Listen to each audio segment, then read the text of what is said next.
For joining us this morning. I'm very excited to be here, and full disclosure, it's the first time I'm moderating a panel, so I'm really excited, and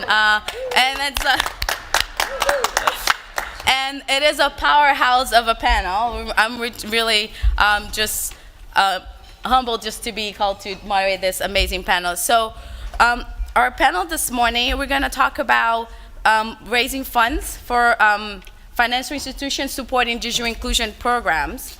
And I have on our panel three of our amazing Federal Reserve Bank community development staff that really work closely with the CRA.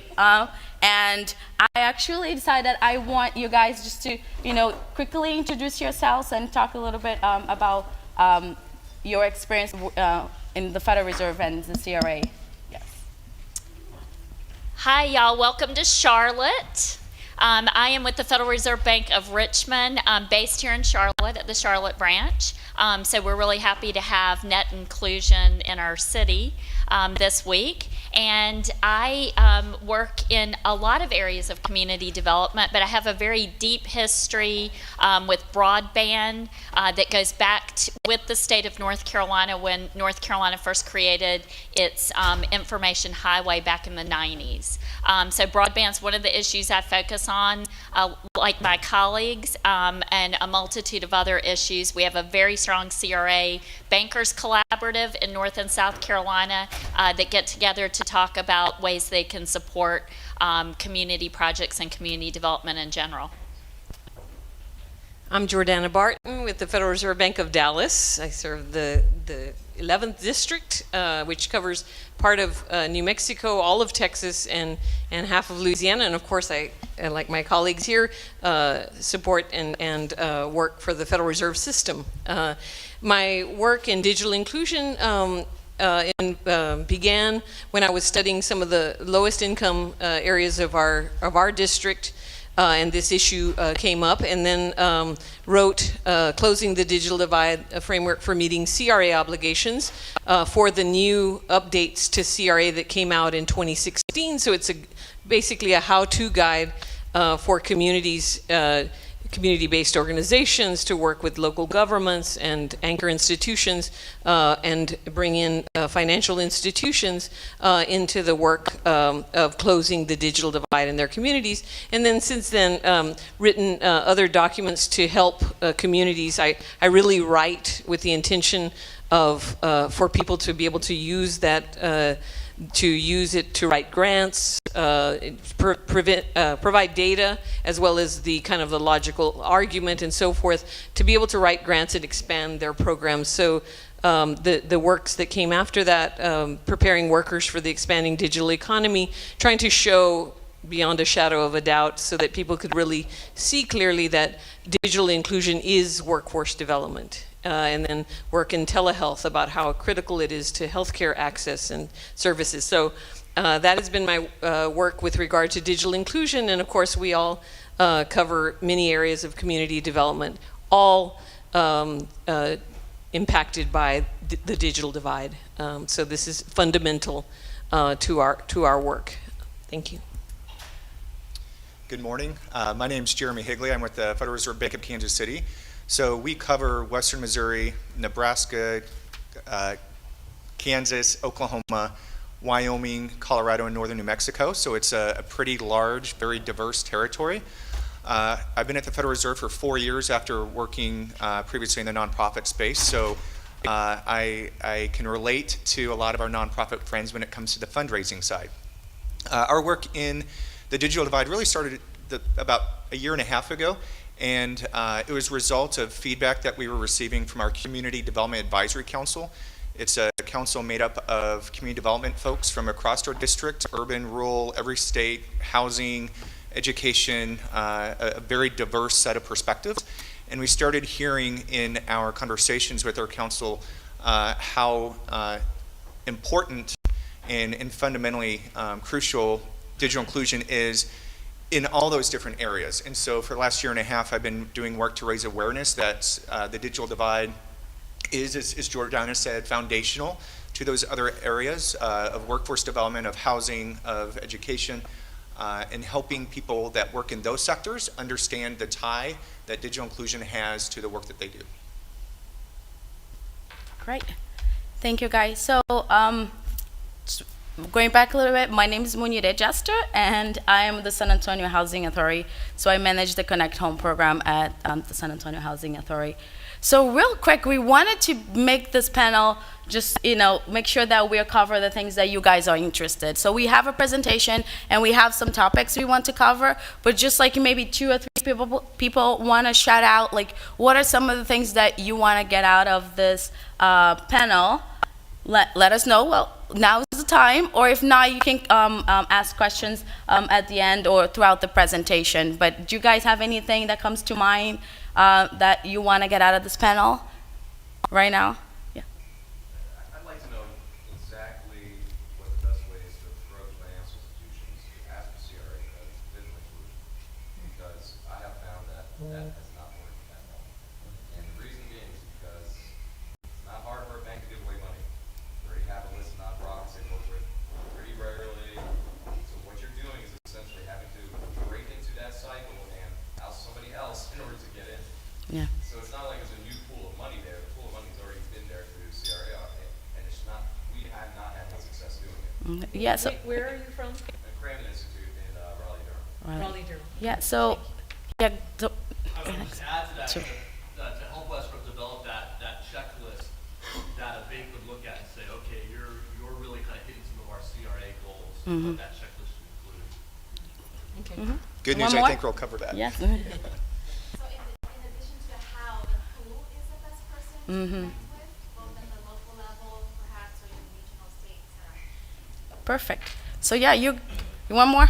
Yeah, I want to know, like, what's a realistic expectation? Like, how much should we ask for? Like, so do we start high and expect low? I mean, investments in broadband infrastructure is relatively new, so I understand that they're taking more risk by investing in this and then getting measurable outcomes. But it's like, are we shooting ourselves in the foot by saying a low number?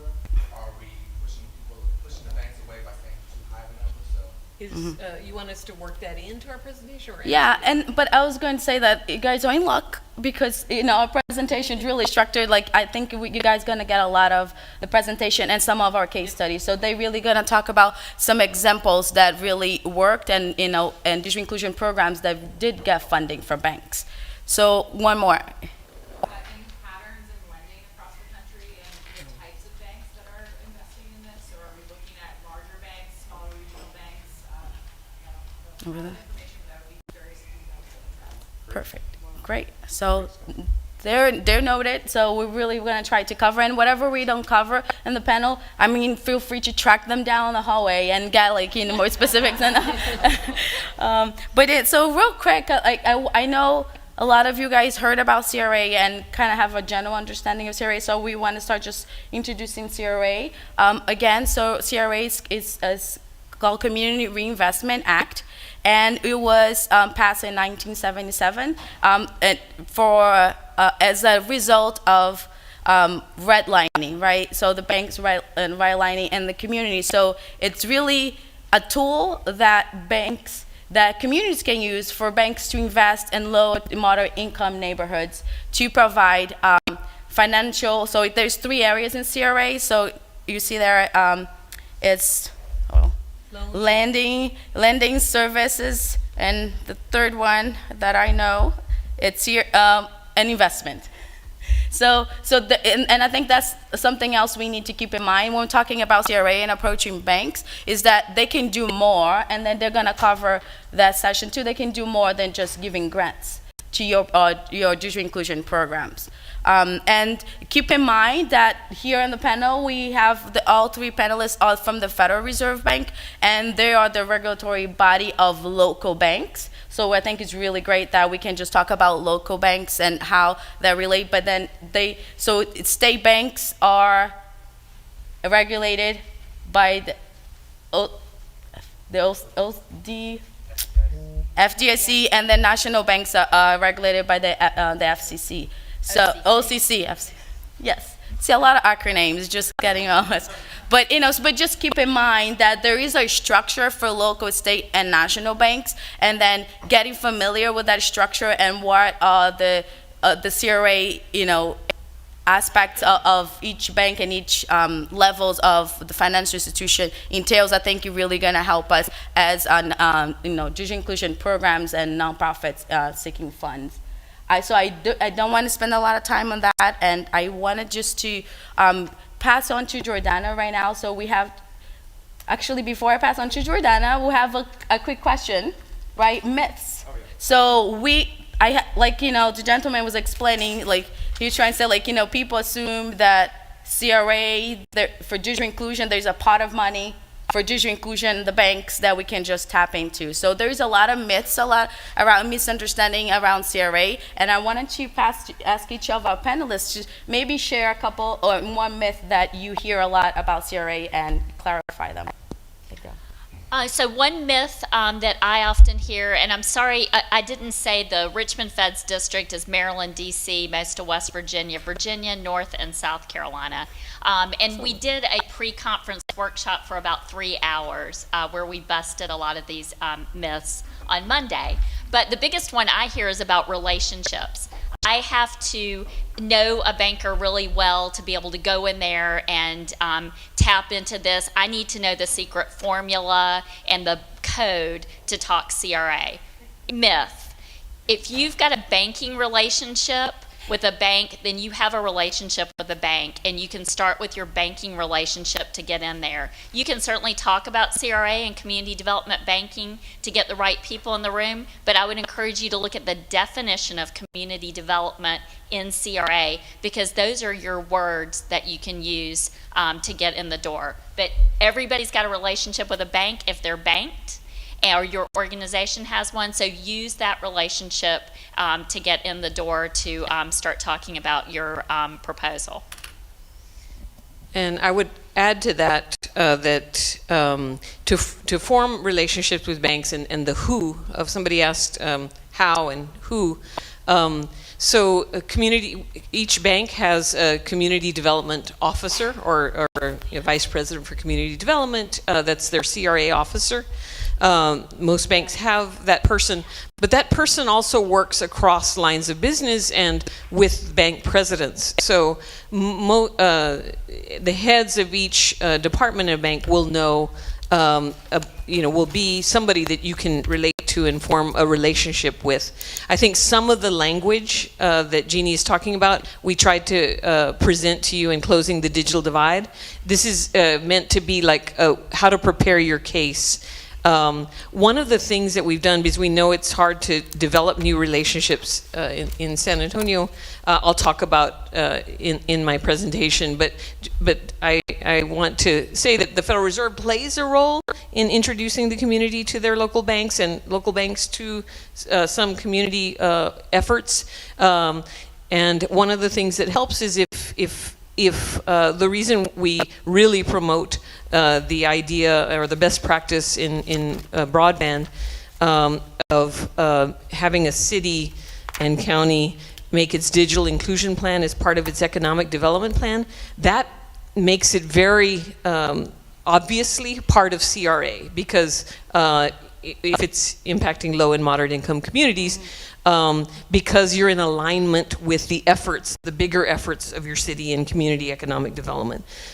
So that's one thing. The other thing that I guess a myth is one you mentioned is real important, that it's not a pot of money. So for each bank, it's their strategic. They have a strategic plan under Community Reinvestment Act, under how they're going to invest in low and moderate income communities. And it's true, right? They have these relationships formed to develop affordable housing, small business development. I think where we're making really great progress is helping banks to see that, like, workforce development is already a big area of CRA. How digital inclusion is workforce development, right? So it doesn't have to be separate or different from what they've been doing. Yes, Jordana, I think let's carry on, then we can talk more about that and we'll come back. Yeah, so just kind of expanding on those comments, I think it's important to recognize that it's not a one-size-fits-all approach. So one bank might have one structure where they have one person, that's their compliance software, that touches all of the CRA activities. In another bank, it might be more spread out. And so one thing I would say is just because one bank approaches something and they really get digital inclusion, doesn't mean that every other banker is gonna, or every other bank is gonna have the same strategy.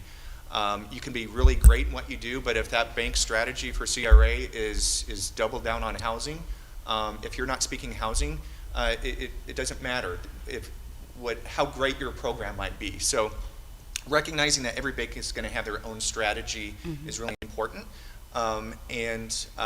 Just because your program would qualify for CRA, doesn't mean, to your point, sir, doesn't mean that they don't have 500 other things that might qualify. So my approach there, or recommendation there, is to start a relationship and find out who the CRA officer is, or find out who your local relationship is with, and sit down with them for coffee and ask them what their strategy is.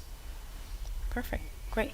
Thank you so much. So Jordana, I want to go back to you because you were making some great points that I think is also going to be covered during your presentation on CRA. Do you want to?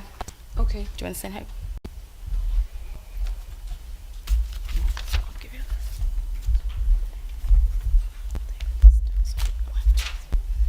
So I was just going to help a little bit with the background of CRA. In 2016 is when the interagency group that regulates banks, and to the point made earlier, we all come together. Each agency, we all come together to update the CRA and to make decisions about how to keep CRA relevant and responsive to community needs. And in 2016 was a big update, which included broadband as essential infrastructure. And so under the so that was important because banks already invest in infrastructure projects for community development, and now broadband, it was just made clear that that's a great area of investment for economic development.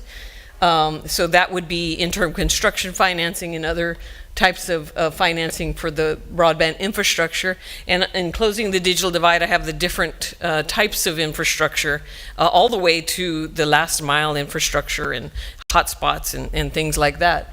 Under the CRA service test, it was also a very important update because the service test was usually the biggest part of that was whether a bank had branches in low and moderate income communities. You know how important that is to the activists who fought for CRA, because they wanted people to develop relationships with banks, to have complete access, and what every other community had, right?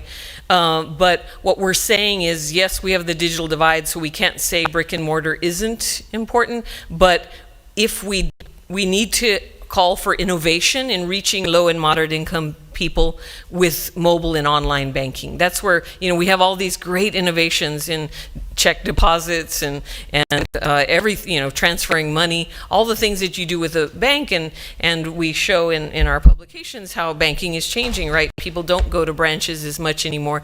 Well, how do we help people, low and moderate income people, to do better, to be able to have access to banks through digital means? That's where digital inclusion comes in.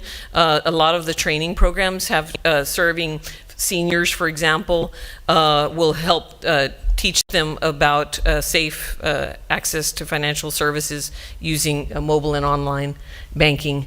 And just to note that workforce development was already a big part of CRA, and we've had several publications. One of them, we're gonna put them all on the shed resources for you, but many resources to show just how digital inclusion is workforce development and why it matters to be even participating in the workforce, from accessing jobs to the digital skills training necessary for the new digital economy.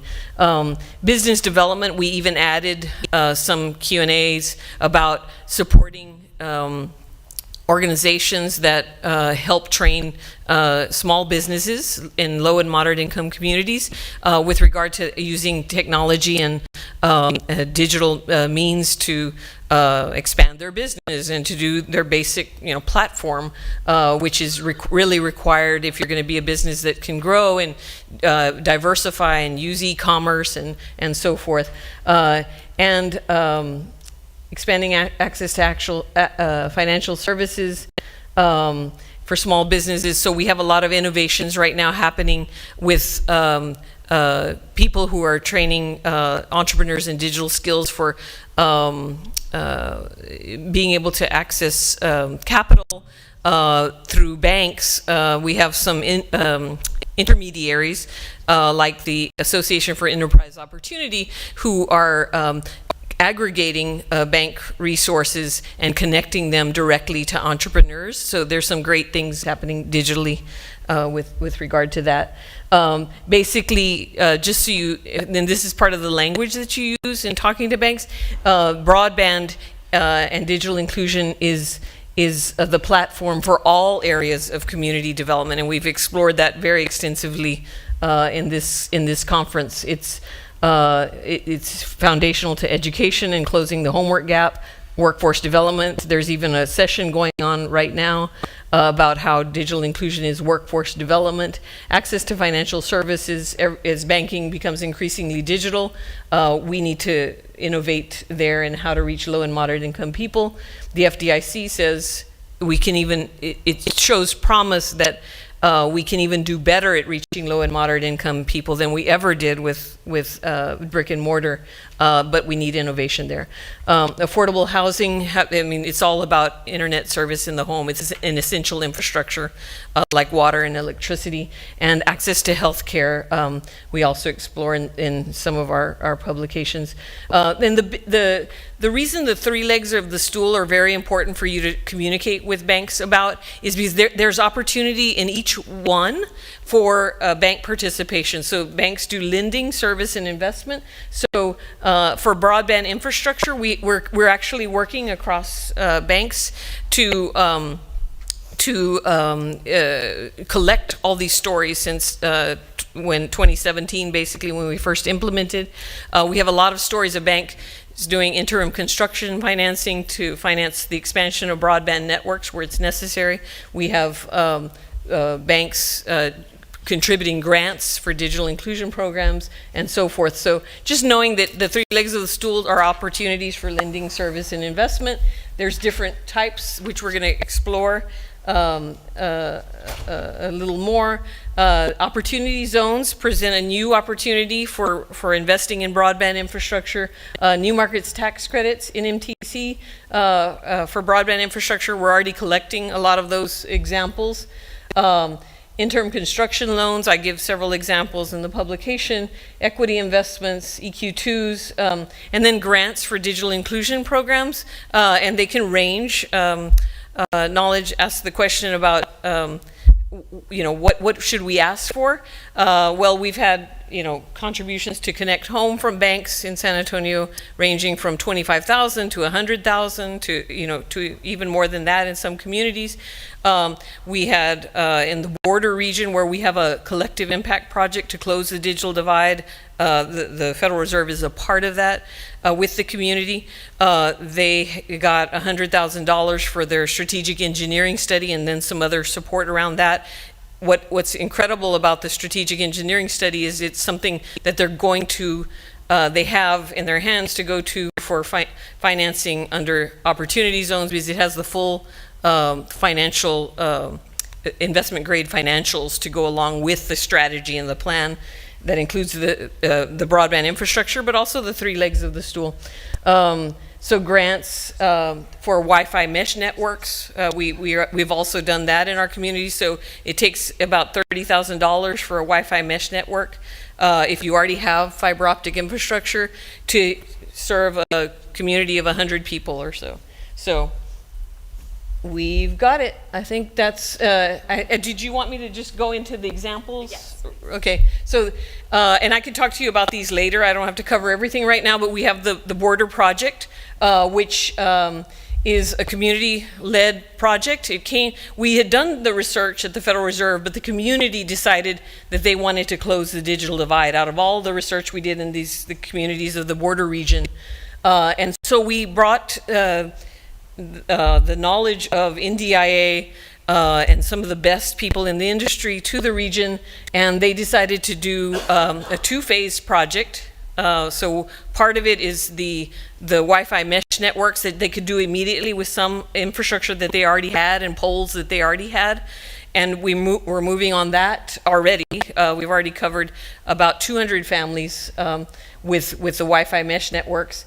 And started the digital inclusion program for the parents and students bilingual in the schools. So this is a community on the Texas-Mexico border that I had met the superintendent. So, and when we brought people together, we brought the mayor, the superintendent, the decision makers in local government, and then some anchor institutions, healthcare providers, huge industry in that region, and others. So, and then the bilingual digital skills program. So the key partners are listed here. The University of Texas, Rio Grande Valley was very important. And so the MOU was between the Federal Reserve, the city of FAR, the FAR San Juan Alamo School District, and the UT RGV school. BBVA Compass and Capital One came in for some of those funds, so those are examples. Another way to I think a very important point was, how do you form relationships? They're not even listening to us. One of the things that we did in San Antonio, and Munirih was very critical in that, forming the San Antonio Digital Inclusion Alliance. Muni and I had worked together in understanding these issues. She had been an intern at the Federal Reserve and the Texas Association of Telecommunications Officers and Advisors, and we held a summit. We formed the Digital Inclusion Alliance. Banks, we invited banks. They're part of the Digital Inclusion Alliance, so there's opportunity as we meet and grow as an organization. So among the many things we did, we brought it to the top of the agenda of the city, became part of the Smart City Initiative, digital inclusion, and are working on the city's, helping the city to make its digital inclusion plan as part of its economic development plan. We formed our charter and all of that. But one of the most important things for CRA was that opportunity for relationships, for coming together regularly to meet with each other and get to know each other and get to know the purpose. So we present evidence and arguments and opportunities to them, and people form direct relationships. Thank you. Thank you, Jordana. So, yeah, Jeremy, you want to go next? So I know. So we really tried to put a lot of examples of projects and initiatives that banks are involved and got some funding. So I know Jeremy has some really cool examples that really going to help us and the practitioners and nonprofits in getting CRA. Yeah. So kind of going back to the comments and the questions earlier about how do you make the case for support? How do you stand out from all those other organizations that are tracking down the CRA officers and trying to get that pot of money? I think that's really important. A quote that I heard from a CRA officer that will forever be etched in my mind is, "You would never ask me to marry you if you didn't at least have a cup of coffee with me first." Right? Relationships take time. They take time to foster and develop. And so it's worth taking some time to sit down and figure out what is their strategy for CRA, and think through how you can align what you do to fit in with that, or not, and save yourself some of that time. So back to the question about how much you should ask, we've seen banks, do anything from volunteering to a $500 grant to a multi-million-dollar loan. It really varies. There's not a clear exact answer there. But it's also, I think, helpful in making that case to think through what are some ways that you can provide value to that financial institution. They do have CRA obligations. They also like the idea of looking like a good player in the community, a good community partner. So how can you think through what you need and align that with opportunities that they have that aren't necessarily a $50,000 or $100,000 grant request. So in thinking through some of the things that you need when it comes to digital inclusion, you need financial knowledge. Well, they have lots of employees that are willing to volunteer, that serve on boards, right? They have tech talent. So if you're looking for people to, instead of thinking I need to hire or I need money to pay for some technology people, would you be able to instead utilize some of their tech talent on a volunteer basis? You need computers, and banks, along with most corporations, cycle through their computers every 2 to 3 years. And those computers are usually sold for pennies on the dollar. So instead of asking for a large grant for building out a computer lab, would you be able to partner with them to use some of their surplus computers? And I'll also say that people do business with people and not entities, right? So what happens, how many of you have a nonprofit board that you require them to make a financial contribution to your organization? Okay, several. That's becoming a lot more common these days, right? So having them on your board, they're going to get to know your organization, they're getting to know you, they're going to get to know and become, hopefully, really endeared to your organization. Those are the people that give money and can help influence what their bank's going to do. Also, it's important to do your homework. Jordana showed you some of the language. At the end of this, there is a resource slide, and on it there is a quick reference guide for bankers that the Dallas Fed put out some time ago. Even though it says it's for bankers, it's really good for nonprofit folks because it's going to help you learn to use their lingo and their terminology. I worked with the executive director of a organization that provided housing, affordable housing to adults with disabilities. And she was telling me how much it was a struggle getting any interest from bankers to support her program.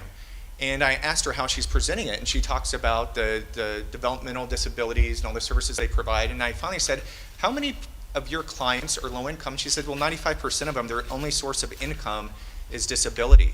I'm like, okay, so you provide low income housing, right? Because that's a term, that's what bankers are going to be thinking. And as soon as she flipped it to using the bank's terminology, all of a sudden she started getting a lot more interest and support from the banks.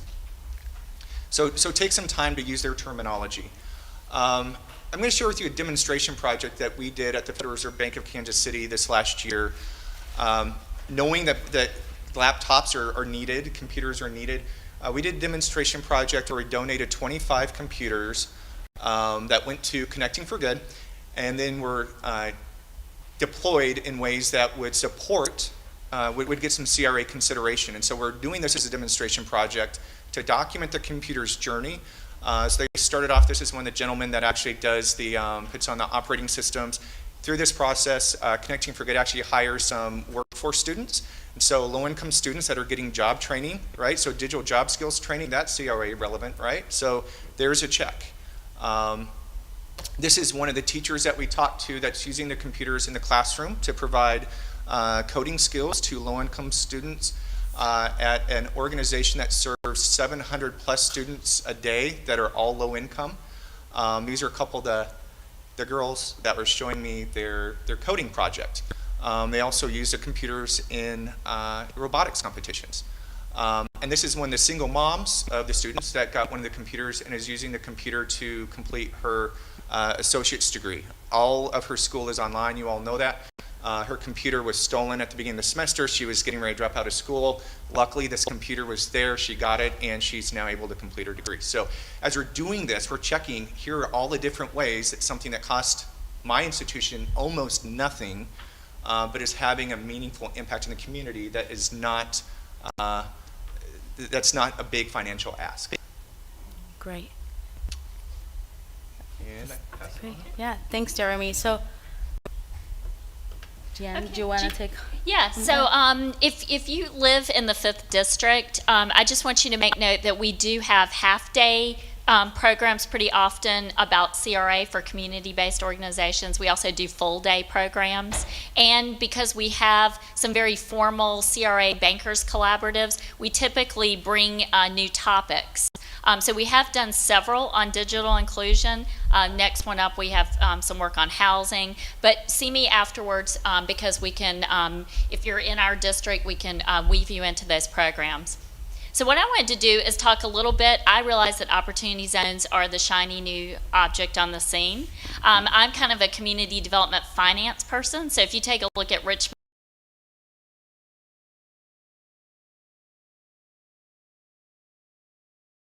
to the extent that we've looked at places and gone through and analyzed every transaction as to how an area redeveloped. So I want people to look at the shiny object, and then I want to talk to them about community development finance. So I want to talk a little bit about opportunity zones and where I think you may find some additional ways to bring digital into your conversations with banks. Obviously, with opportunity zones, there are major incentives for investors. So we have investors looking for deferrals, reductions, step-ups. There's trillions of dollars in capital gains out there. They're looking for funds to put it in. And I'm actually pretty optimistic that quite a few of those people are triple bottom line. They're interested in good environmental, good social, as well as good financial returns. Plus, we have a lot of institutional investors. We have philanthropic investors that are really stepping up to talk about covenants to achieve some of the social good in there, coming in to guarantee some returns, to really incentivize investors to take a look at some things that they might not normally look at. I think equally important is the fact that there are incentives for communities in this process. So we talked a little bit about digital inclusion alliances locally. We have a really strong one here in Charlotte. We have them in Wilson, Raleigh, Durham, the beginnings of one in Richmond, Petersburg, other areas across our district. I think the Opportunity Zones is providing a very strong incentives for communities to sit and think about plans. So this is a perfect time to talk to the local government, the community organizations about digital inclusion as part of that plan they're putting together for the community. It's not all the built environment or the business development, it's also all of the other access to tools that communities need. So a lot of that is taking place. There's a lot of workshops going on around that. Along with that, communities are looking at how are we going to finance this? And banks are participating in those conversations. So there's a lot of tools out there that they can use, but again, a really good time to locally put this at the forefront of any planning that the community and the local government's doing. It's a chance to be very creative about layers and types of investment. And while banks in some cases have really had to stop and think, now how could I be part of broadband, because they're automatically thinking about the infrastructure, at least the Opportunity Zone gives a chance for a lot of different tools to be put in the basket and for people to start thinking creatively about, do we need a new tool? Can we use the ones that we have? We know there's different investment types in Opportunity Zones. Everybody's focused on real estate. I'm really excited with the next tranche of regs about what it talks about as far as business, because then we can talk about telehealth, businesses that need digital, a lot of those. So I think there's going to be like a whole new round of conversation after we see those next regs. And this is my rendition of layering and leveraging the capital stack. This is literally all the tools that we have out there right now and how we can think through. This program is focused on low income. CRA is about low and moderate income. So let's think about all the tools we have in our bucket, how we can layer and leverage those, including CRA, including the equity investment for Opportunity Zones, and really build together communities that are digitally and economically inclusive. We also have this great potential, and I'm already seeing a lot of this on the ground in Opportunity Zones in our district, where there's a council, and it's basically the federal agencies. It's led by HUD. HUD has already announced their first pilot program with low-income housing tax credits for Opportunity Zone areas. We're going to see more and more pilot programs. We're going to see those agencies, USDA, NTIA, start to prioritize what they have available around digital and how that can be matched up in the Opportunity Zone program. So I think we're going to see a lot more on the infrastructure front that we'll be able to add tools and that banks will really take notice of. So really important to stay abreast of what's going on with that, including disaster recovery, which is a big issue in this state, and how some of those tools might be redirected. And Right. I will stop with that. We can go to our Thank you, questions. Jeanne. Yeah, so I want to open to questions. So we have about 20 minutes to question and just have a conversation. But I want to just share my perspective as a urban plan, as a doing digital inclusion work and getting funding from financial institutions. It's like one tool that I would like to offer is that a strategy that I use that have been working a lot, really well for me, is just creating a generic proposal and have that ready with you and have it ready for any moment you start talking to your bank or you have a funder. It's just like, okay, I have digital inclusion and workforce development, and here is what digital inclusion, how Connecthome itself is playing a role on that. How are we playing a role on STEM and education? How are we playing a role in financial literacy? And then with that proposal, just a generic one, I have a menu of options of funding. Like, yes, to do that work in workforce development, we want to give hotspots, and here's how many hotspots we can give out throughout the year. Here's how much it's gonna cost. So just having something ready, like, it really helps start the conversation, and then you can do a follow-up meeting with your bank and with your community development, the bank community development person, and then say, like, what are you guys interested in? Like, I need funding for infrastructure, for STEM, for education, workforce development, but I can give you a different proposal, a different strategy to fund only workforce development if that's your agency goals. So I just wanted to offer the practical tool and strategy that really work well with me at the Housing Authority. So we have a question. Is there a source for, as an example of specific proposals? You were talking about, Molly was talking about wireless mesh network. Those 30,000, you have, is there some place we can look if we want to do that in our neighborhood and see what proposals, whether your district, my district, other districts, just to get an idea of how to, I'm a bureaucrat, I'm not a technician, and I would love to be able to. What a proposal looks like to a bank? You mean like an application? One of the things that we're doing, each of us, is collecting stories and examples like that as a resource to you. We haven't published it yet. We're still in the process of collecting these stories. One of them is going to be that there's going to be probably several examples of that last mile kind of effort. So it's not up there yet, but I can talk to you separately about how they structured because we help to advise sometimes when we can, and I definitely advised on this project, and they used the Closing the Digital Divide kind of as their framework for explaining why it was critical and all the making the case for it. So, and the budget, that particular one, just the budget was the expense of that network and what it was a bigger part of.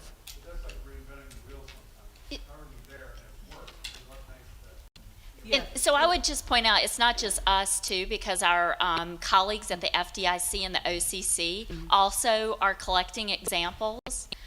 So there's a number of places we can point you where they are writing up examples as well. And across the areas, those institutions have people like us who are working in the communities collecting that as well. And I would just add to that, I'm looking at Angela. I'm assuming that's something like, it seems like those are the types of things I see coming up on the NDIA listserv. So, and in particular, just the descriptions of projects, like Fresno just released a full description of their mesh network. Like, they give all the details to the website. a great example. That resource is in the digital inclusion startup manual that was just released. So there's other stuff like that in the startup manual. Yeah. Okay. That's a So great. next question, let's move to Bianca. Yeah, so two-parter. Do we have any timeline on when the next set of regs for our city zones is gonna come out? And also any insight on return on investment of infrastructure development as opposed to real estate? That's a good Yes, question. So the story, in quotes, is that within the next 3 weeks, the next tranche of regulations will be out that really focus on the business and the business expansion, and there'll be some cleanup around the real estate side of it.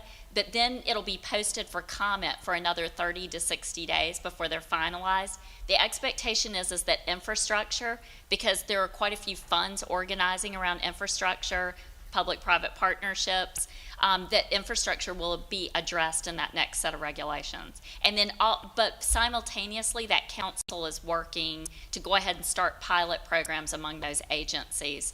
So I think it's important to keep a lookout on those as well. You had another question? Good. So I'm from Charlotte. I don't know what you is from Richmond, but this area feels like a startup area for banks. It seems like I get a flyer in the mail all the time from the bank. Can you comment a little bit about new banks starting up, how they're aware of their CRA responsibilities, if that is a good time to approach them about being included in where they make their CRA investments? So I'm a North Carolinian and I work here, but I work for the Richmond Fed. But we have a branch here in Charlotte. Yeah, so we do have some de novo activity with new banks in North Carolina, and South Carolina has some activity with de novo as well. But we already have a really strong network of CRA and CD banking in North and South Carolina. We have more than 60 bankers that meet at least quarterly to talk about their models and talk about the guidance and other ways they can meet their CRA obligations. So we can talk afterwards, because we will present a topic at those meetings, and then we let community groups come in and present and focus it. So I can give you a little bit more detail. Okay. So I would say that's another tool that we can use for digital inclusion, to really develop a relationship with your local Federal Reserve and really find out when the roundtables are happening. And the OCC so and the, yes, because yeah, we usually absolutely. do them together. Right after our Digital Inclusion Summit in San Antonio, for example, we had a CRA roundtable where some of the organizations that are part of Digital Inclusion Alliance presented their work, and it formed, they were able to, it takes work, but they formed actual relationships with multiple banks and have received funding.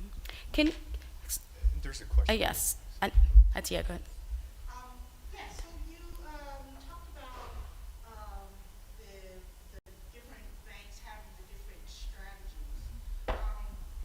Two-part question. One, when a bank has a particular CRA strategy, is that for, especially, banks with multiple branches, is that for the entire banking system that will have the same CRA strategy, or is it a branch per branch based on their CRA territory that would have a different strategy? And then the second part of that is, where is there a way to, as an organization, go and take a look at where their CRA strategy can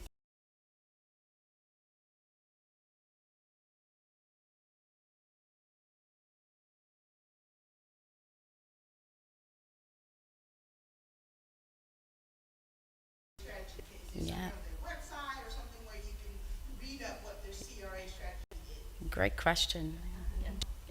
So, I don't know, you want to start? Well, I'll start and then we can go down. So it depends on the bank, unfortunately, I think is the first start with that. It depends on the size of the institution as to how they're creating their strategy for CRA. You can certainly ask. Again, I emphasize these collectives that we have, which like here we do with FDIC and OCC, because we talk a lot about what their strategies are. And that's one of the benefits when we bring some groups in and we talk about digital inclusion. They kind of get to hear about the strategies the banks are developing. You can ask, but it really depends on the institution. I've seen them with different strategies in different parts, urban versus rural. I would say a lot of it depends on the size of the institution. Yeah, so I think to be able to reach a bank, the CRA roundtables are a great way to be, in communication with the OCC, the FDIC, and the Federal Reserve in your area, to be able to meet and interact with them, and hopefully maybe even have a chance to present, right? And we also play the role of inviting them bankers to your organizational, meetings, and to be part of an economic development effort that includes digital inclusion. So I guess that's what I could add to that. Yeah, I'm in complete agreement. I think, in my opinion, I've seen banks of equal size take completely different approaches. So especially if you have like a multi-state bank, they might have a community affairs officer that serves all the rural areas, and then a separate one that serves metro. They might divide it up by market. It just varies considerably. I think what Jeanne was saying too is small community banks, their requirements for CRA aren't as rigorous because they're smaller, right? And so the size of the institution does play a role into it. I really double down on the relationship piece and figuring out, do you know someone that works at the bank? And that's really, in my opinion, the best way to start. Most people at the bank should know who is responsible for CRA. A lot of times it's, for a smaller bank, one person might be in charge of HMDA reporting and CRA and in multiple areas of compliance. Larger banks tend to be a bit more sophisticated. Do you know if the Atlanta region has a CRA roundtable? Yes, actually, I'm going to be presenting at one at Atlanta Fed because after the new regulations came out, several of us have gone around across the system to try to train in this area of digital inclusion.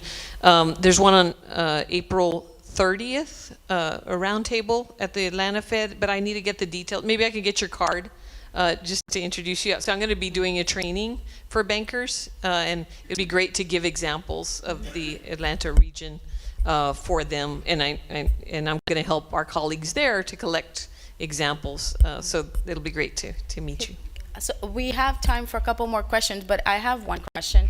Can you guys talk about the role of the CRA examiner for the bank? So that person that really checks the bank's portfolio, make sure they're meeting the CRA credit. Because it has been my experience that sometimes we say, oh, it's digital inclusion, it qualifies, but if the CRA examiner is not aware or doesn't understand, then talk about the importance of us digital inclusion practitioners just making sure the information is clear, like how CRA relates to our program, because not every CRA examiner is a part of digital inclusion. Well, they're supposed to be. Yeah.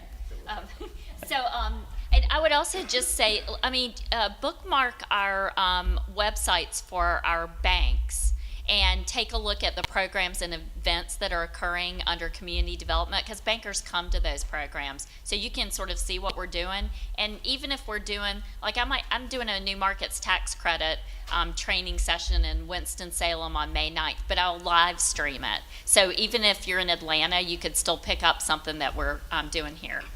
In terms of examiners, I would jump back to the workforce and the fact that digital inclusion, we framed it up as part of workforce. A group of us in community development in the Fed actually did a training for the examiners in the Fed on workforce, loaded them up with examples, talked them through the systems and all. So there is a relationship between us. We have examiners in our bank. The FDIC and the OCC, they work with their examiners, and OCC, the CD people, also examine. So we try to share that information with each other. They hear us talk a lot about strategies and communities, us doing presentations. So they're following along, learning what's going on in a community. We're providing information for that. And when we have these roundtable programs, we bring in examiners from all three institutions to answer bank questions, also so those examiners can hear what's taking place and what kinds of questions the bankers have. Yes, and I'll just add that in writing the guide for CRA investment around digital inclusion, I was working hand in hand with bank examiners, so everything about this was guided right by the way our examiners actually evaluate banks under the CRA. So we do make every effort, as Jeannie said, to communicate with each other and so forth. It's not perfect, but the bank too knows that it can influence. I was a bank CRA officer, vice president of community development banking for many years, and we had an influence, right, by making the argument to our examiner. That was part of our preparation for our CRA, and our community partners helped us to do that because they would work with us to give examples. They would, so it's a two-way street. You have an influence. The bank has an influence on the examiner, and the examiner has certain expectations. But it's definitely communication. That's the way the process works. You provide evidence and communication, verbal and nonverbal. So one last thing that I'll add to that is going back to making sure you're aligning your language and your terminology with the metrics and the terms that are going to resonate with the banker, so it's clear to them, and then also for the examiner, so it's clear to them. If you're talking in things that sound ambiguous, it may be CRA eligible, but if it's ambiguous to the bank examiner, it may not resonate. One of the things that the Federal Reserve Bank of Kansas City started several years ago is to help with this situation is a program we call Investment Connection, where we invite community organizations within our district to submit a proposal to us, a proposal where they would be asking a financial institution for support. We have our examiners look at it from a CRA perspective to say, okay, if a banker showed us our examiners this during examination, would we give them CRA consideration, yes or no? If the answer is yes, then we share those opportunities with banks. So it's one of the things that some of the other reserve banks are starting to do that as well. But it goes back to really being specific to the terminology of the CRA. Great. So I think we're almost at time, but I might have time to take one more question.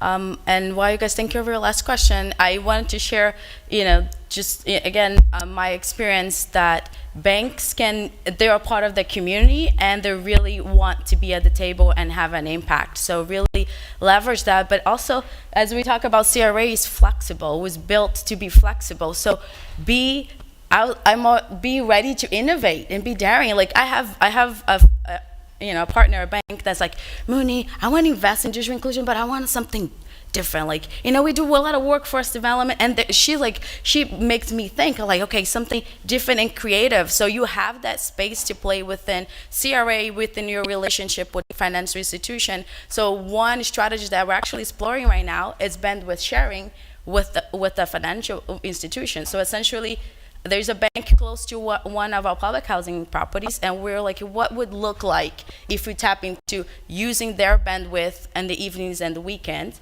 and can we do that? So we're just trying to figure it out, but that's an innovative thing that I'm sure there's no case study about it, but I would love to have one. So just be daring and be, digital inclusion is all about being creative and innovative. So I want to share that. Anybody have one last question? We're 1 minute over, but no? Great. Thank you guys so much. Thank you, the panelists. I appreciate it. Many of your fellow organizations here have received great funding from CRA, from banks by forming relationships and using the guide and so forth. So visit with them. OATS is one of those, Older Americans Technology Services. They moved very quickly and they got major support from Citi and Capital One, and they work really hand in hand in an innovative way, the way Muni's describing. So meet with some of your fellow organizations, and they can give you guidance on how to interact and how to form those relationships, and us too. Thank you. Thank you guys. Thank you so much.